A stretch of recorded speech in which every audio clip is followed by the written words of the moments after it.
Well, NHS England has just announced 667 new deaths of people who tested positive for COVID-19, and that brings the total number of confirmed reported deaths in hospitals in England to 10,261. Let's go back to Ashish in the newsroom, and Ashish, just talk us through these figures, please. That means now that England has passed by itself that grim milestone of more than 10,000 deaths. It's 10,261, another 667 people reported killed by COVID-19 by NHS England today. But that's the reporting period. These aren't people who've died in the last 24 hours. That is down from yesterday's figure. That was 737. And again, the same warning, the same caveat. This is a bank holiday weekend.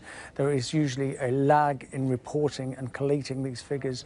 We've seen it before with weekends previously, where we see the number quite low on a Monday and then rising again on the Tuesday or Wednesday. That doesn't necessarily mean that will happen, but I think it's important for all of us to understand that the figures taken as a snapshot in 24 hours aren't truly reflective of a much bigger figure. And also, as you said, these are deaths reported in hospitals, certainly not the number of deaths taking place in care homes throughout the country. For a regional breakdown, we still have London reporting the highest number of deaths, that to be expected, the capital with the largest and the densest population. 158 of these 667 deaths coming from London.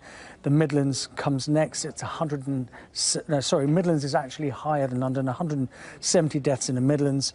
We saw that trend last week, and it was something that was reported at the government press conference, the fact that London seemed to be reporting fewer cases, the Midlands certainly becoming one of the hotspots, and the Northwest, 102 deaths reported there. So that gives you a national picture and a regional breakdown, but certainly 667 more deaths reported today. Again, the same warning, it's a weekend. We can't look too closely at a figure reported over a bank holiday weekend, but certainly we will look at a trend and we will see whether the doubling of the death rate continues to become longer. It's at about 6 days at the moment, but certainly too early to say whether the lockdown, which was imposed exactly 3 weeks ago today, is reflected in those numbers. That's likely to make some sort of impact on the number of people being admitted to hospital and the number of people who are dying, possibly next week or the week after.